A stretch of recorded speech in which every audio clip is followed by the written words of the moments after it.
जीवन गौरव अभियान जिंदाबाद जिंदाबाद जिंदाबाद। प्रत्येक भारतीय राष्ट्रीय संपत्ती झालीच पाहिजे। प्रत्येक भारतीय राष्ट्रीय संपत्ती झालीच पाहिजे। 60 वर्षावरील प्रत्येक नागरिकास 10,000 रुपये पेन्शन मिळालीच पाहिजे। 60 वर्षावरील प्रत्येक नागरिकास 10,000 रुपये पेन्शन मिळालीच पाहिजे। ज्येष्ठ नागरिकांसाठी स्वतंत्र मंत्रालय मिळालेच पाहिजे। ज्येष्ठ नागरिकांसाठी स्वतंत्र मंत्रालय मिळालेच पाहिजे। तर या प्रमुख मागण्या घेऊन या ज्येष्ठ नागरिकांनी लोकसभेच्या रिंगणात उतरायचं ठरवलंय।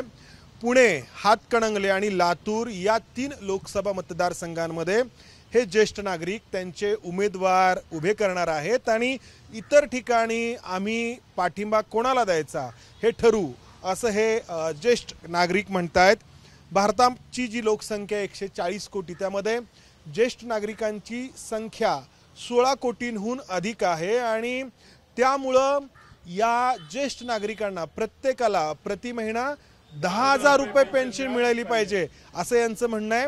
आणि इतरही अनेक मागण्या आहेत ज्यामध्ये अर्थक्रांतीच्या माध्यमातून काही मागण्या करण्यात येत आहेत।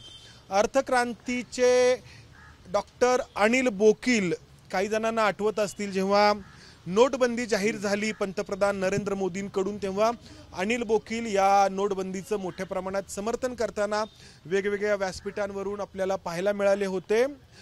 मात्र त्यानंतर केंद्र सरकारने जे काही धोरण राबवलं ते अर्थातच या अनिल बोकील किंवा अर्थक्रांतीच्या लोकांच्या धोरणाच्या एकदम उलट होतं।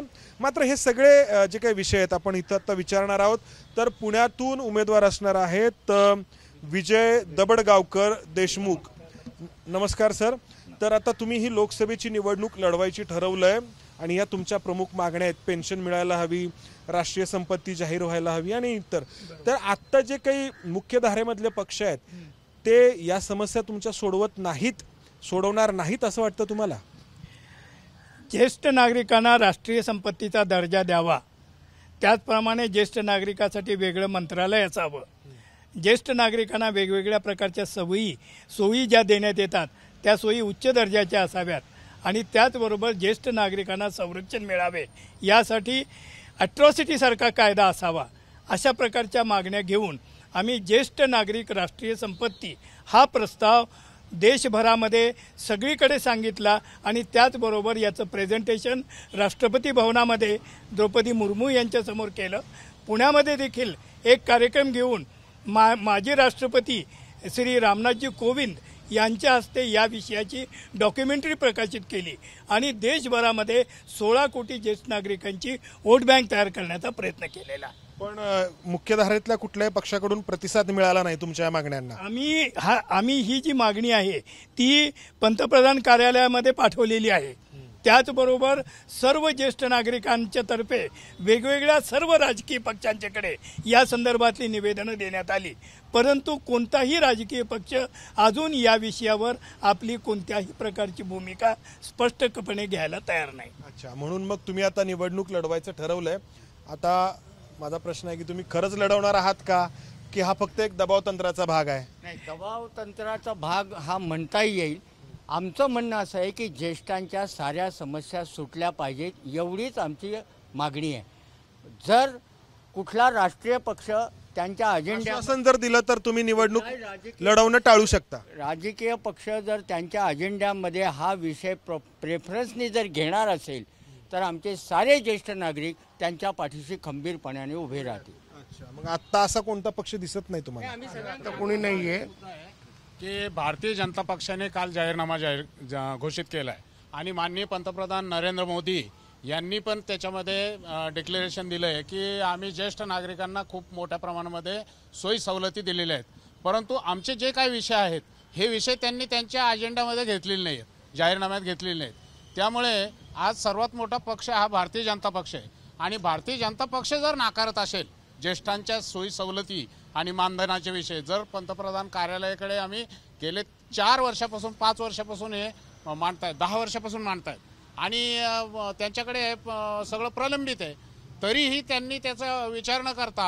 त्यांच्या जाहीरनाम्यामध्ये हा विषय घेतलेला नाही आहे। त्यामुळे निश्चितच आम्ही ठाम आहोत आमच्या भूमिकेवर आणि जर त्यांनी आम्हाला यामध्ये वाव दिला नाही, त्यांच्या जाहीरनाम्यामध्ये जर दुरुस्ती केली नाही तर आम्ही निवडणूक लढवणार म्हणजे लढवणारच. तर याआधी तुम्ही मतदान केलं असेल, बऱ्यापैकी मोदींनाच मतदान केलं असेल. नाही असं काही नाहीये. अच्छा, पण मग आता मात्र मला बोलायचं आहे, मी हातकर्णी मतदारसंघातून उभाच राहिलो आणि राहणार आहे आणि मागे घेणार नाही. हे पण सांगतो, कोणी पण सांगू दे, नाही मागे घेणार. नाही घेणार मागं. कोणी सांगितलं कारण आमचं ठरलेलं आहे की आता मागे घ्यायचं नाही, कारण मी त्या मतदारसंघात सगळ्यांना आश्वासन दिले आम्ही मागे घेणार नाही म्हणून. का?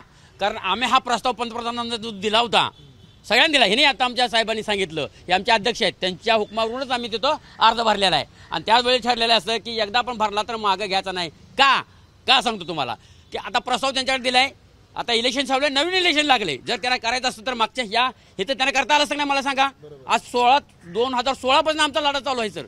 कुठल्याही राजकीय पक्षाने किंवा सत्ताधारी किंवा विरोधक यांनी सुद्धा मनावर सुद्धा घेतलेला नाही. म्हणून नाईलाज असतो आता आम्हाला उभा राहण्याची पाळी आली. कारण हा असा जर आम्ही लढा नाही केला तर कुठल्याही राजकर्त्याचं लक्ष आमच्याकडे सर वेधले जाणार नाही. आणि हे जर लक्ष वेधायचं असेल तर आम्हाला हक्कानं उभं राहणं गरजेचं आहे. आणि आम्हाला खात्री आहे की आम्ही निश्चित ही निवडणूक जिंकणार. यापुढे आता मला गणित सांगा ना, एक गणित जिंकण्याचं. सांगा मग जिंकण्याचं. सांगतो. पुणे लोकसभामध्ये एकूण मतदार आहेत 24 लाख. त्यापैकी 5 लाख ज्येष्ठ नागरिक आहेत. त्यातले साधारणतः 1 लाखाच्या आसपास चांगले पेन्शनर किंवा श्रीमंत आहेत. परंतु 4 लाख असे ज्येष्ठ नागरिक आहेत ज्याच्यामध्ये कोणी पानटपरीवाला आहे, कोणी भाजीवाली आहे, कोणी जे ते फळ विक्रेता आहे, कोणी रिक्षेवाला आहे, कोणी शेतकरी आहे, शेतमजूर आहे. ज्येष्ठ नागरिकाची व्याख्या तुमची 60 वर्षांच्या पुढचे. तर असे 4 लाख ज्येष्ठ नागरिक त्यांनी जर असा विचार केला की आम्हाला 10,000 रुपये पेन्शन मिळू शकते, तेवढा पैसा सरकारकडे आहे आणि तेवढा देता येतो, हे अर्थक्रांतीनं त्यांना पटवलंय, तरीही देत नाहीत. तर 10,000 रुपये हे आम्हाला मिळू शकतात असं वाटलं तर हे 4 लाख ज्येष्ठ नागरिक निश्चितपणे यासाठी मतदान करू शकतात. पण त्यातून विजयापर्यंत पोहोचता येईल. दुसरं 4 लाख झाले समजा, 5 पैकी 4 लाख मतं मिळाली. दुसरं सांगतो. त्यांची मुलं. आता तुमच्या वडिलांना पेन्शन मिळणार असलं तर तुम्ही काय विचार कराल? अच्छा, मी वडील सांगेल तेच ऐकेन. पण कराल तरी वडिलांचा विचार कराल ना. म्हणजे हे 8 ते 10 लाखापर्यंत संख्या जाते आणि 24 लाखामध्ये 10 लाख ही विनिंग संख्या आहे. या पद्धतीने प्रचार हा फक्त 5 लाखांपुरताच आमचा असणार आहे. हे 5 लाख 100% मतदान झालं आणि मुलाचा एक मत धरून जर 6-7 लाखापर्यंत जर 100% झालं तर ऑटोमॅटिकच कुठलाही पक्ष निवडून येत नाही. काकू, मुलं ऐकतील सगळी? नाही, जर त्यांची काही जबाबदारी कमी होत असेल आणि त्यांच्या सुखदुःखात हा प्रश्न त्यांच्या दुःखासुखाशी संबंधित आहे आणि त्यांच्या आई वडिलांची जबाबदारी अंशतः तरी जर शासन घेत असतील तर निश्चितपणे तेही आनंदित असतील आणि मुख्य म्हणजे समाजाचं आणि कुटुंबातलं वातावरण चांगलं होईल त्यामुळे. आणि ते मतदान आणि करतील. त्या मतदान करतील. आणखी एक त्याचं उत्तर मी देतो. मला एक असं सांगायचं आहे, आम्ही 10,000 मागतोय सरकारला. आज आपल्या मुलांचा खर्च, मुलं सुद्धा आम्हाला त्यांना वाटतं की आई वडिलांना सांभाळावं, पण त्यांची परिस्थिती अशी झाली आज मुलांचा खर्च शिक्षणाचा म्हणजे आमच्या नातवांचा खर्च लाखोन आहे आणि आमचाही औषधाचा खर्च लाखोन आहे. मग तिने आपल्या भविष्याकडे बघायचं, मुलांच्याकडे का भूतकाळ आमचा आहे त्यांच्याकडे बघायचं. ह्यासाठी ह्या पोरांची वडादान होती. आणि हे जर ह्यांना 10,000 जर घरात मिळाले तर ती पोरं कामासाठी दुसरीकडे जाणार नाहीत, घरात राहतील आणि आईवडिलांजवळ राहून कुटुंब व्यवस्था बळकट होईल. सर, हे सगळं एक भलं मोठं गृहीतक आहे. या गृहीतकावरती एका परसेप्शनवरती हा सगळा डोलारा उभा आहे की एकूण जे मतदार आहेत त्यामध्ये अमुक इतके ज्येष्ठ नागरिक आहेत, त्यापैकी अमुक इतके जे आहेत ते आम्हाला मतदान करतील आणि त्यातील हे ज्येष्ठ नागरिक त्यांच्या मुलांना नातवांना सांगतील आणि ही मुलं नातवंड सुना देखील मतदान करतील आणि विजयापर्यंत पोहोचू. यापुढे एकच लोकसभा मिनिट. तर आता आहे, हे पण यापुढे राज्यसभेच्या सुद्धा इलेक्शन आहेत, विधानसभेच्या, आणि त्यामध्ये 248 मला काही प्रश्न विचारायचे मला. हो काका, उभे राहतील. मला एक प्रश्न विचारायचा. आता तुम्ही म्हणता की प्रत्येकाला 10,000 रुपये पेन्शन द्यायला पाहिजे, तर हा जो काही आर्थिक बोजा पडेल आपल्या अर्थव्यवस्थेवरती, आपल्या सरकारवरती, तर तो कसा भरून निघेल? मी सांगतो. भारताची सध्याची GDP ही 300 लाख कोटी रुपये आहे आणि याला लागणारा वर्षभराचा खर्च आहे 15 ते 20 लाख कोटी रुपये. तर एकूण देशाच्या GDP मध्ये 5% रक्कम जर काढली तर देशामधले 10 कोटी कुटुंब म्हणजे 40 कोटी जनता ही दारिद्र्य रेषेच्या वर येऊ शकते. हा प्रश्न केवळ जो आहे ना तो ज्येष्ठासाठी नाही आहे, देशाच्या इकॉनॉमीसाठी आहे. आता उदाहरणच घ्यायचं म्हटलं तर एकेका गावामध्ये 300, 400, 500 खेडेगावामध्ये ज्येष्ठ नागरिक असतात. त्यांना दरमहा 10,000 रुपये यायला लागले तर त्या गावामध्ये 30 लाख 40 लाख अर्थव्यवस्थेमध्ये पैसा येईल आणि त्यामुळे अर्थव्यवस्थेला चालना भेटेल असं तुमचं म्हणणं आहे. होण्याची गरज आहे बरं पगारांची. बरं. कसं आहे, आमदाराला पेन्शन मिळते, 5 वर्ष काम केलं तर त्याला 80,000 पेन्शन मिळते. पण माझा प्रश्न होता पेन्शन की देऊ शकतं सरकार, नाही ऐका ना, माझा प्रश्न होता की याला पैसे किती लागतील आता. हो, मग हे पैसे सरकार आणणार कुठे? जर तुम्ही म्हणता की अर्थसंकल्पामध्ये आत्ताचे जेवढे काही कर आहेत, आपलं हे आत्ताचे जे काय कर आहेत ते सगळे रद्द करून फक्त 2% कर करायचा. 2% कर जर रचना केली. अर्थक्रांतीचा मसुदा मांडतायत तो आपण बाजूला ठेवू.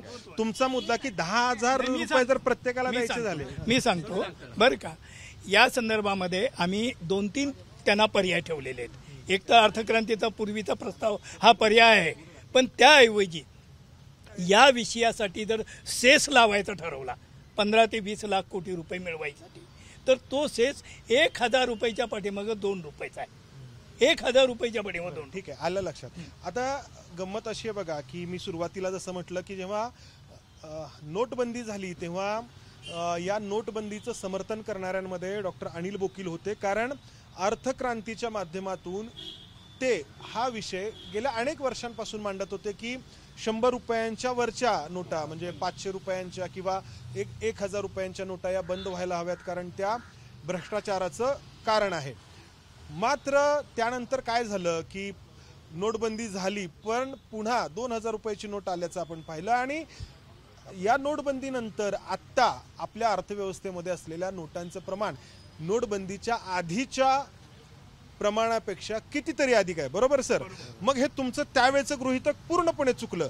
जे होतं ते चुकलं. म्हणजे चुकलं याचा अर्थ की तुम्ही जो दावा केला होता आणि सरकारने त्या दिशेने जे काही पाऊल टाकलं ते पूर्णपणे चुकलं. आता काय म्हणाल तुम्ही? मी सांगतो, त्यावेळेस आम्ही 100 रुपयाच्या वरच्या नोटा कायमच्या रद्द करायच्या असं म्हटलं होतं.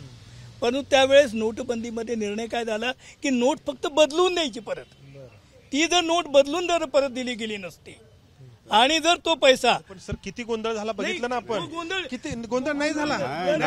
गोंधळ झाला, गोंधळाचं कारण ते वेगळं आहे. बदलून देण्याच्या कारणामुळे तुम्ही जर सांगितलं असतं त्यावेळेस की पैसा अकाउंटमध्ये टाका आणि तो वापरा, काहीही गोंधळ झाला नसता. परंतु जाऊ द्या, तो विषय महत्वाचा नाही. एकच महत्वाचे 2 विषय वेगळे. त्यावेळेस जो सांगितलं होतं आम्ही 40 लाख कोटी रुपये जो टॅक्स आहे त्याच्याऐवजी 80 लाख कोटी रुपये टॅक्स जमा होईल 2%. आत्ता जर ती योजना राबवली तर हेच नाही तर शेतकऱ्यांना सुद्धा 15 ते 20 लाख कोटी रुपये देता येतील, ज्येष्ठांना देता येतील आणि इतर अनेक चांगल्या योजना राबवता येतील. तर तो तर भाग आहे, तो पर्याय त्यांच्यासमोर. पण तो पर्याय करायचा नसला तर दुसरे पर्याय सुद्धा आम्ही हे सगळे पर्याय तुम्ही देशाच्या अर्थमंत्र्यांना मांडले, राष्ट्रपतींच्या समोर मांडलेत, राज्यपालांच्या समोर मांडलेत, अर्थमंत्र्यांच्या समोर. तुमचं एक अर्थविषयक संशोधन करणारी संस्था आहे अर्थक्रांती, म्हणजे पुण्यातल्या कोथरूडला याचं कार्यालय आहे. तर ही जे काही सगळी तुम्ही गृहीतकं मांडता तर अर्थशास्त्रामधले जे जाणकार आहेत त्यांना अनेकदा ते काही वेगळ्या वाटतात किंवा थोड्या विचित्र संकल्पना वाटतात की बाबा पूर्णपणे नोटा बंद करा वगैरे. तर मग हे कसं काय? कारण तुम्ही जे काही मांडता तर ते ऐकायला चांगलं वाटतं, पण प्रत्यक्षात ते कुठं आपल्या अर्थव्यवस्थेमध्ये ते उतरलेलं दिसलेलं नाही. सांगतो बरं का. नोटबंदी हा वेगळा विषय आहे. 2 विषय एकत्र आणू नका बरं का. तरी सांगतो जगामध्ये चांगल्या देशामध्ये मोठ्या नोटा नाहीत कुठंच. आणि जगातले जेवढे वाईट देश आहेत तेवढ्या आपल्यापेक्षा जास्त किमतीच्या मोठ्या नोटा आहेत. तर त्यामुळं जे प्रमाण आपण सांगितलं होतं की तुमच्या देशाचं जे राष्ट्रीय उत्पन्न असेल म्हणजे पर कॅपिटा इन्कम त्याला 1,000 रुपयानं भागा, तेवढी जी आहे ती मोठ्यात मोठी नोट ठेवा जे जगात प्रमाण आहे. ते झालं नाही म्हणून गोंधळ झाला. बरं, आता आपण मुख्य निवडणुकीच्या मुद्द्यावरती येऊ. ऐका ना, निवडणुकीच्या मुद्द्यावरती येऊ की तुम्ही आता निवडणूक लढवणार म्हणताय. तुमच्या या निवडणूक लढवण्यामुळे तुमचा दावा आहे की तुम्ही विजयापर्यंत पोहोचाल. आता पोचाल त्यासाठी तुम्हाला शुभेच्छा. पण नाही पोचले तर मग कोणाला तरी फायदा होईल तुमच्या उभा राहण्याचा, कोणाला तरी नुकसान होईल, तर हे असं वाटतं तुम्हाला? किती आमची मतं एकवटतात या विषयावर याची टेस्ट आहे आमची. आणि ही टेस्ट एकदा घेतली की आम्ही विधानसभेमध्ये मग याच्यापेक्षा जोरात जाऊ. 248 जागावरती महाराष्ट्रामध्ये आमचे ज्येष्ठ उभे राहतील एवढी शासनाने दखल घ्यावी आणि पुढचा भविष्यकाळ ओळखावा. आणि ह्यामुळं असं होईल ह्यामुळं असं होईल की आता हे जे सगळे पक्ष, आम्ही काही कुठल्या पक्षाविरोधात नाही, पक्ष आम्हाला नाहीच आहे, पण ह्या ज्यावेळेस सगळ्या पक्षांनी लक्षात येईल ह्या ज्येष्ठासाठी खरोच हा अजेंडा योग्य आहे. आणि कसा योग्य आहे हे त्यांच्या डोक्यात चिरलं की आम्हाला काम हे लय सोपं होऊन जाईल. निवडणुकीच्या या सगळ्या दबडघ्यात उतरायचं म्हणताय. तुमच्या मुला सुना नातवंडांशी बोलणं झालंय तुमचं? काय म्हणतात? आज आम्ही इथं आलोय. नाही रणरणच्या उन्हामध्ये आमचं मत एक मिनिट हे बघा, माझा मुलगा तू आहे, तो पुण्यात काम करतो. त्यानं सांगितलंय मला 25,000 मोबाईल आजच नेऊन दिलाय, तुम्ही वरावा तुमचा विषय योग्य आहे म्हणून. मतदारसंघात व्हॉट्सअपवरून आमचं मत ना पक्षाला ना व्यक्तीला, आमचं मत ज्या आमच्या मागण्या मान्य करतील त्याच व्यक्तीला जाईल. आमचा ज्येष्ठ हा श्रेष्ठ आहे, ज्येष्ठालाच मत मिळालं पाहिजे. हा अत्यंत जिव्हाळ्याचा विषय आहे. याच्यामध्ये गोर गरीब असंघटित जे लोक आहेत, कोणी असू दे, कुठल्या जातीचे कुठल्या धर्माचे, असंघटित जे लोक आहेत अशा लोकांना याच्यामध्ये समाविष्ट करून घेतलेलं आहे मी. तर त्याच्यामुळं आम्हाला 100% खात्री आहे की आम्हाला याच्यामध्ये यश मिळणार आहे. या ज्येष्ठ नागरिकांच्या समस्या अतिशय तीव्र आहेत. आपण प्रत्येक बाबतीमध्ये अमेरिका किंवा युरोपियन देशांकडे बघतो. एक त्यांचं मानक आपण जे आहे ते निश्चित करतो की त्या देशांमध्ये नक्की काय घडतंय. मात्र त्या देशांमध्ये निवडणुका नक्की कोणत्या मुद्द्यांवरती लढल्या जातात हे आपण पाहत नाही आणि इथे आपण भावनिक मुद्द्यांवरती मतदान करतो. बरोबर, अमेरिकेमध्ये ज्येष्ठ नागरिकांसाठी विम्याचं धोरण काय असेल किंवा त्यांच्यासाठी वेगळी काही कर रचना असेल का, तर या गोष्टींवरती मतदान त्या ठिकाणी होतं. तिथला मतदार त्यावरती विचार करून मतदान करतो. आपल्याकडे असं होत नाही. बरोबर आहे ना? नाही होत, पण होतं भावनिक. मग आता तुम्ही त्याला मार्ग कसा काढणार? आपल्याकडे काहीतरी वेगळाच विषय होतो. आमचा भावनेचा प्रश्न हा फक्त स्वतःच्या भावनांसाठी पुरता नाहीये, तर ज्येष्ठ नागरिकांचा प्रश्न हा असंघटित जी लोक आहेत त्यांच्यासाठी मुख्यतः आहे. त्यांचा म्हणजे सगळ्यांना मिळणारे जे फायदे आहेत, काही गटाला किंवा काही लोकांना मिळणारे फायदे हे बहुसंख्य लोकांपर्यंत जावेत आणि खालच्या थरापर्यंत झिरपावेत आणि शेवटच्या माणसाला न्याय मिळावा, यासाठीचा हा लढा आहे. घरामध्ये तुमची याबद्दल बोलणं होतं का तुमच्या मुलांशी, सुनबाईशी? तर मग इतर कुठले मुद्दे नाही घ्यायचे, फक्त हाच घ्यायचा असं ठरलंय? हो ठरलंय. आणखी एक मुद्दा आहे 2024 भावनिक मुद्दा नाही. 2024चं हे लोकसभा मतदान जे होतंय आता, हा आमचा एक प्लॅटफॉर्म आहे. पण याच्यामध्ये आम्ही किती मतदारसंघात उभे करू हे आम्ही सांगू शकत नाही. पण 2029 ज्येष्ठ नागरिकांचं सरकार आणणार, पंतप्रधान होणार. नाही, भारत हा तरुणांचा देश आहे. ऐका ना, ज्येष्ठांनी खरं तर मार्गदर्शन करायचं असतं आणि आपला देश तर तरुणांचा आहे. पण यांचं म्हणणं आहे की आम्हाला या वयामध्ये उतरून संघर्ष करायचा नाही. काय झालेलं आहे आता, सोयी सवलती, वैद्यकीय सोयी सवलती सगळ्या वाढलेल्या आहेत, आयुष्याची लांबी वाढलेली आहे. त्यामुळे तुम्ही जे म्हणत होता ना 60 वर्ष झाले म्हणजे संपलं आयुष्य, असं म्हटलं नाही हो.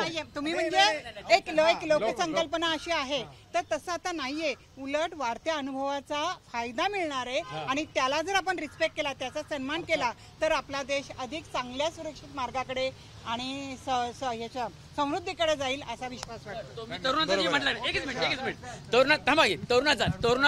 म्हटला की नाही, 2029 साल किंवा 2050 सालापर्यंत ज्येष्ठांची संख्या इतकं वाढणार आहे की ह्यावेळी ज्येष्ठांचा देश म्हणून ओळखला जाईल, तरुणाचा म्हणून नाही. इतकी संख्या वाढायला लागली, हा प्रश्न मिटणार कसा?